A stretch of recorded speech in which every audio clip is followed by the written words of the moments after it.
And I do want to say this to those of you who are watching who are not yet where you want to be, like keep going. Like keep going, don't quit. You're already in pain, you're already struggling. Like get something for your pain. I realized at some point when I looked at my family's history, I was like, some things I don't want. There's some things I want, but there's some things I don't want. And then I remember having to say one day to myself, like, yo, you are your father's child. Like, yo, even though he didn't raise you, even though in the beginning you guys had, whatever little stuff y'all need to get through, don't lie. You are lazy at times. You know what I'm saying? Like, you are super social and you'd rather talk than work. You know what I'm saying? I just had to grow up one day and just be real with myself and just say, the only way you're gonna be successful is you gotta discipline yourself. When you look at a horse, I'm talking about a thoroughbred, it still needs that, what is that thing called that they put on it? He needs that. Without, you can't, you gotta control him. He got a lot of juice, got a lot of energy, he can go for it, but you gotta hone that. And so I realized, like, yo, you sleep in, you play video game, don't lie to yourself. You are powerful, but you have some vices, and you have some vices that take you down a crazy road. Like, you are your father, you are your grandfather, you are your mother, you are your grandmother. Like, it's real. And so I started saying, okay, you got to discipline yourself. And this is for me, this ain't for everybody. I started getting up at 3 o'clock in the morning. It was like, yo, you're gonna have to get up a little bit earlier because you didn't finish school.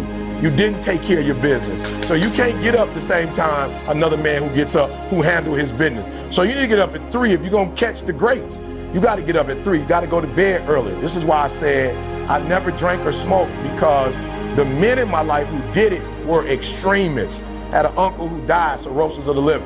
I had other uncles who drank, and my father, bless his heart, but he was strung out on drugs for about 14 years. And I was just like, yo, you can see that they don't know how to do it casually. Like, they ain't social drinkers. Like, they ain't social on something. They taking it to a whole nother level.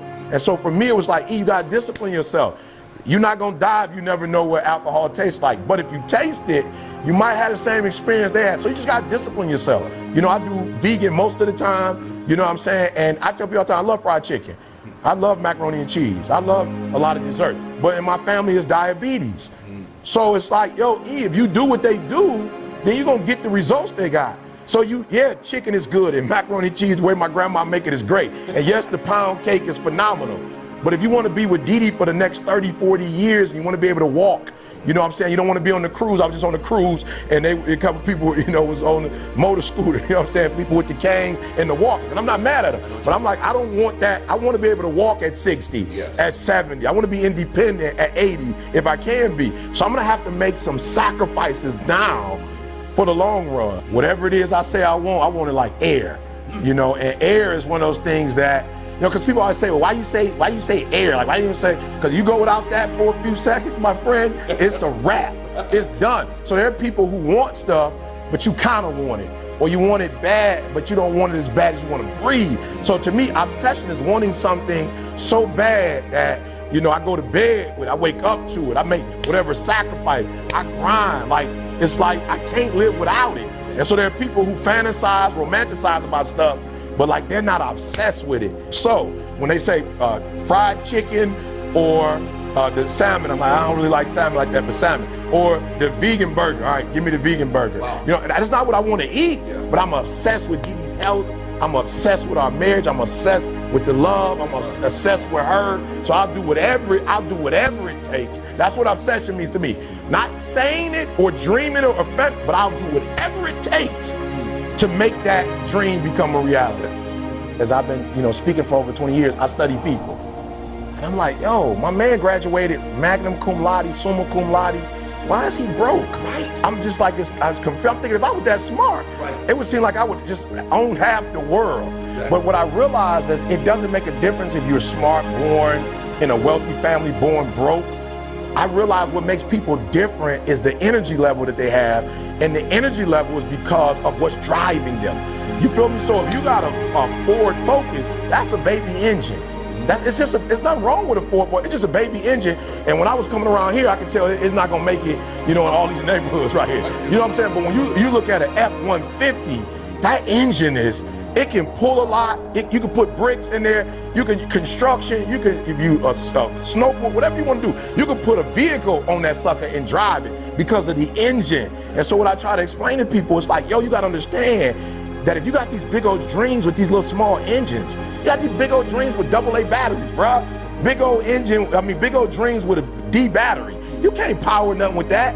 So when I say DD, that's like that's a big engine, that's V12. That's like, don't give me all, so you got 87 octane, you know, you got 89, you got 93. It's all gas, but it's different. And so when I say a gazelle, like a gazelle is only driven by, I don't want to get caught. You know what I'm saying? I just don't want to get caught.